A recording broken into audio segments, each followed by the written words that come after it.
ప్రతి సందర్భం ప్రత్యేకం, ప్రతి సంబరం శాశ్వతం. మీ one stop shopping destination Mysore sari Udyog.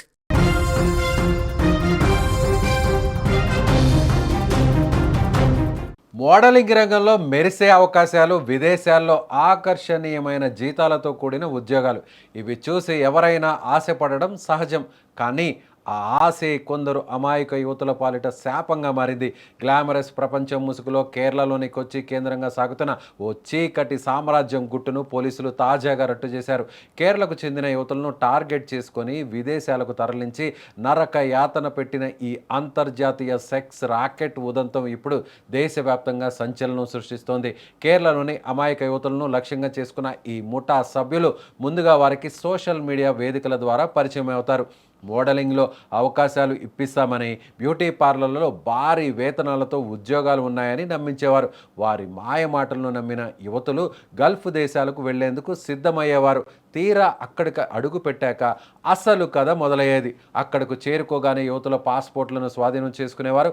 ఆ తర్వాత వారిని నిర్బంధించి ఆహారంలో మత్తుమందు కలుపుతూ కిరాతకానికి పాల్పడేవారు. యువతులు స్పృహలో లేని సమయంలో వారిపై జరిగిన లైంగిక దాడులను వీడియోలుగా రికార్డ్ చేసేవారు. ఆ దృశ్యాలను చూపించి వారిని భయపెట్టేవారు. తమ మాట వినకపోతే ఈ వీడియోలను సామాజిక మాధ్యమంలో పెడతామని బెదిరిస్తూ బలవంతంగా వ్యభిచార కోపంలోకి నెట్టేవారు. ఈ నరకం నుంచి ఎలాగోలా ప్రాణాలు కాపాడుకున్న ఇద్దరు యువతులు స్వదేశానికి తిరిగి వచ్చి కొచ్చి పోలీసులకు ఫిర్యాదు చేయడంతో ఈ దారుణం వెలుగులోకి వచ్చింది. కేసు తీవ్రతను గుర్తించిన కొచ్చి పోలీస్ కమిషనర్ వెంటనే ప్రత్యేక టీమ్స్ను ఏర్పాటు చేసి రంగంలోకి దించారు. నిందితులు విదేశాలకు పారిపోయేందుకు ప్రయత్నిస్తున్నారన్న సమాచారంతో లుకౌట్ నోటీసులు జారీ చేశారు. ముంబై ఎయిర్పోర్ట్లో ప్రధాన సూత్రధారి స్టోయ్ సి సింధును అదుపులోకి తీసుకున్నారు. ఆమెతో పాటు సహకరించిన మరో ముగ్గురు నిందితులను కూడా పోలీసులు ఇప్పుడు అరెస్ట్ చేశారు. ఈ అక్రమ రవాణాలో భారీగా క్యాష్ చేతులు మారినట్లు తెలుస్తోంది. స్థానిక ఏజెంట్లు, బ్రోకర్లను ప్రలోభపెట్టి ఒక్కొక్క యువతకి 50,000 నుంచి ₹1,00,000 వరకు కమిషన్లుగా ముట్టజెప్పేవారట. ఈ ముఠా నెట్వర్క్ చాలా లోతైనదని పోలీసుల ప్రాథమిక విచారణలో అర్థమవుతుంది.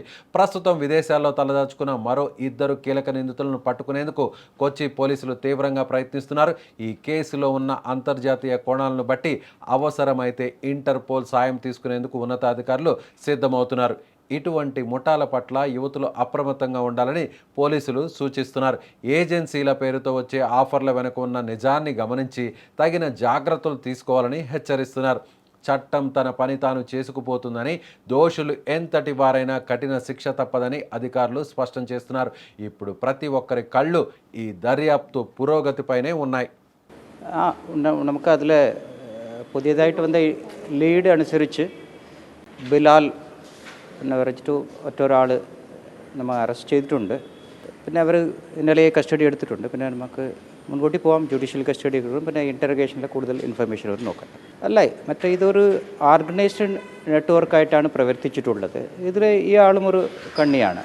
നോക്കിയെങ്കിൽ ഇവരുടെ റോല് ആദ്യഘട്ടത്തിൽ മനസ്സിലാകാതെ ഇവർ കുറച്ച് ആൾക്കാരെ ഐഡൻറ്റിഫൈ ചെയ്യാൻ, മോട്ടിവേറ്റ് ചെയ്യാൻ, അവരെ ഈ റാക്കറ്റിന് സപ്ലൈ ചെയ്യാനും, പിന്നെ അവർക്കൊരു കട്ട് പെർസെൻറ്റേജ് അവർക്കും ഒന്ന് പോകുന്നുണ്ട്. അത് കുറച്ച് ഇതൊരു നെറ്റ്വർക്കാണ്, വലിയ നെറ്റ്വർക്കായിട്ടാണ് ഓപ്പറേറ്റ് ചെയ്തിട്ടുള്ളത്. പിന്നെ പലതരപ്പെട്ട ആൾക്കാർക്ക് ഒരു പെർസെൻറ്റേജിൽ ഒരു അമൗണ്ട് കിട്ടുകയാണ്. സോ ഇതൊരു കംപ്ലീറ്റ്ലായിട്ട് ഒരു ട്രേഡായിട്ടാണ് മാറിയിട്ടുള്ളത്. അത് നമുക്ക് എത്ര ഡീപ്പായിട്ട് പോകണം അത്ര ഡീപ്പായിട്ട് പോയിട്ട് നെറ്റ്വർക്ക് നമുക്ക് കംപ്ലീറ്റ് ഡിസ്റപ്റ്റ് ചെയ്യാം.